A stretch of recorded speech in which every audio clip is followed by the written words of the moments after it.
नमस्कार, स्वागत है आज के विशेष कार्यक्रम में। मैं Vineet Jain news flash channel से।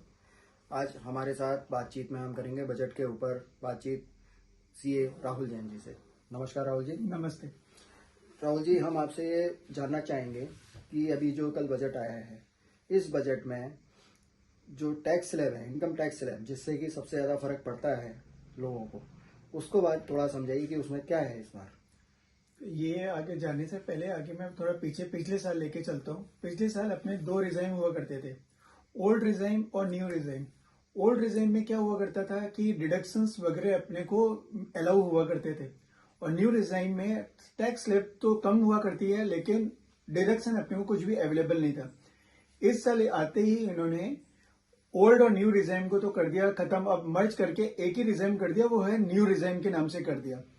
और सबसे बढ़िया बात है कि इस बार इन्होंने बजट में टैक्स स्लैब और कम कर दिए और साथ में टैक्सेबल इनकम भी इन्होंने कम कर दी, जिससे इन जो मिडिल क्लास और जो सैलरी पर्सन आदमी है उनको ये बेनिफिट मिलेगा। क्योंकि क्या है कि पहले 5 लाख तक की इनकम पर छूट दिया करते थे, उसके ऊपर टैक्स लगना स्टार्ट होता था, प्लस 80C की रिबेट 1.5 लाख तक की मिलती थी। अब इस सिनेरियो में अब 7 लाख तक कर दिए तो, और 80C की डिडक्शन इन्होंने कर दी है खत्म। तो जो 1.5 लाख का बेनिफिट था वो इन्होंने ऑलरेडी इसके अंदर एडिशनल 50,000 का और जो दे रहे हैं। तो जो सैलरी पर्सन थे उनको 50,000 रुपए के स्टैंडर्ड डिडक्शन मिलते थे। अब वो 50,000 का स्टैंडर्ड डिडक्शन हुआ खत्म। अब वो 50,000 का स्टैंडर्ड डिडक्शन खत्म हुआ और इसमें वो ऐड हो गया, तो सैलरी पर्सन के लिए 7 लाख बराबर आ गया।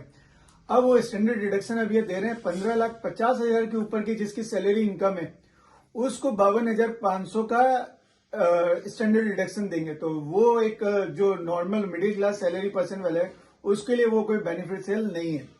अब आते हैं टैक्स स्लैब में। इसमें टैक्स स्लैब में बहुत ज्यादा फायदा कर दिया। पहले जहां 2.5 लाख तक की टैक्सेबल इनकम छूट हुआ करती थी विदाउट टैक्स, वो इन्होंने इंक्रीज करके 3 लाख की कर दी है।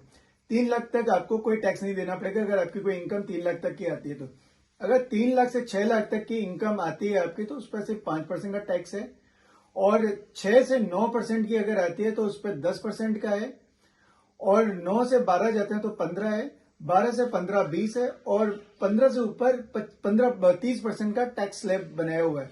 और ये टैक्स स्लैब इंडिविजुअल, HUF और AOP जैसे के लिए है, ये फर्म और कंपनियों के लिए ये स्लैब नहीं है।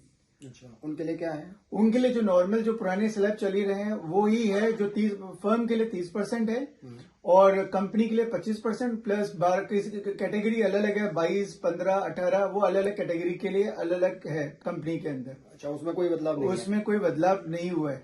अब एक बदलाव इन्होंने और किया है कि जो सेस है वो इन्होंने खत्म कर दी है, और ये जो सेस है ये खाली नॉन रेसिडेंट कंपनियों के लिए ही एप्लीकेबल है, और सेस अपनी जो 4% थी वो खत्म कर दी, और इन्होंने सरचार्ज अब लगाना स्टार्ट कर दिया है।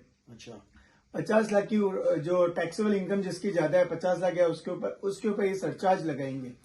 साथ में इन्होंने एक नया इंट्रोडक्शन दिया है कि जो कोऑपरेटिव सोसाइटीज होती हैं, जो मैन्युफैक्चरिंग कोऑपरेटिव सोसाइटी अगर 1/4/2024 से पहले लग जाती हैं तो उनके ऊपर जो टैक्स स्लैब है वो सिर्फ 15% लगेगा, जो पहले 22% हुआ करता था। अच्छा, जो नई लगेंगी उनके लिए, जो पुराने उनके लिए तो अभी भी 22% ही है, उसमें कोई इन्होंने चेंज नहीं किया। और साथ में इन्होंने एक नया अनाउंसमेंट किया है, अग्निवीर कॉर्पस फंड नाम का इन्होंने किया है। अगर आप उसमें कोई इन्वेस्ट करते हैं, इंडिविजुअल या कोई भी, तो उसके अंदर आप जो भी डिडक्शन आप जो डिपॉजिट करोगे उस फंड के अंदर, उसके अंदर आपको पूरा का पूरा आपको डिडक्शन अलाउ करेंगे ये।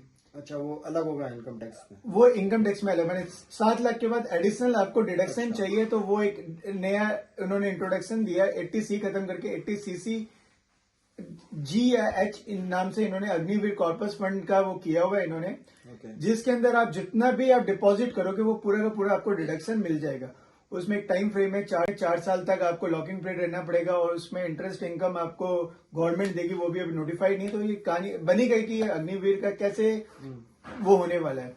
तो ये है इनका टैक्स स्लैब। और एक इन्होंने एक नया इंट्रोडक्शन दिया है जो मेरे को लगता नहीं है कि ये फुलफिल होगा, कि कैसे करेंगे ये मेरे को मालूम नहीं। सेक्शन 43B के अंदर क्लॉज H डाला हुआ है, उसके अंदर इन्होंने क्या किया, MSME बिजनेसमैन को, जो सप्लायर हैं, उनको बोला गया है कि MSME का पेमेंट 15 दिन के अंदर आपको करना पड़ेगा, जो भी एमएसएमई से परचेज करता है, अगर नहीं करते हैं तो उनको वो खर्चा डिसअलाउ कर दिया जाएगा।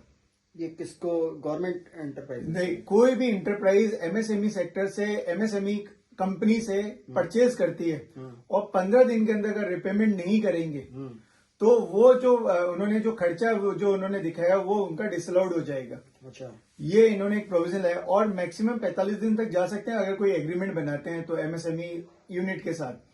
और लेकिन ये लागू 1/4/24 से होगा। मेरे को लगता नहीं कि ये चालू कर पाएंगे, क्योंकि क्या है कि लार्ज स्केल जो यूनिट्स हैं, रिलायंस या कोई भी बड़ी बड़ी कंपनी का नाम ले लो आप, वो 90 से 120 दिन के बाद ही पेमेंट करते हैं। तो वो नहीं, मेरे को नहीं लगता कि वो इस कंडीशन को फुलफिल कर पाएंगे और मेरे को नहीं लगता गवर्नमेंट इसको लागू करा पाएगा। मेरे को लगता नहीं, क्योंकि आज के गवर्नमेंट उसमें तो आप कर सकते हो, बट आप प्राइवेट को कैसे मजबूर कर सकते हो कि 15 दिन में पेमेंट? मेरे को लगता नहीं मजबूर कर पाएंगे, क्योंकि वो परचेज ही करना बंद कर देंगे एमएसएमई से। वो लार्ज स्केल से ही करेंगे। अगर आप उनको ज्यादा फोर्स करोगे तो रिलायंस क्यों खरीदेगा फिर एमएसएमई से? वो तो लार्ज स्केल यूनिट के पास ही जाएगा। इससे तो उल्टा नुकसान है एमएसएमई को। ये एक तरह से नुकसान वाला स्कीम है। एक तरह से उन्होंने, गवर्नमेंट ने तो सोचा कि फायदे वाली इन्होंने निकाली है, बट उससे लेकिन नुकसान क्यों? लार्ज स्केल यूनिट जो पेमेंट टर्म जो 90 से 120 दिन में देते हैं, वो कहां से 15 दिन और 45 दिन के अंदर आ जाएंगे? वो आएंगे नहीं, क्योंकि वो अपना बिजनेस साइकिल कैसे खराब करेंगे? तो मेरे को लगता नहीं ना ये फुलफिल होगा ये कंडीशन इनकी, और न ही ये अमन में आ पाएगा जो इन्होंने ये क्लॉज दिया है। तो मेरे को लगता नहीं आज की तारीख में ये क्लॉज कोई विजिबिलिटी है इसकी।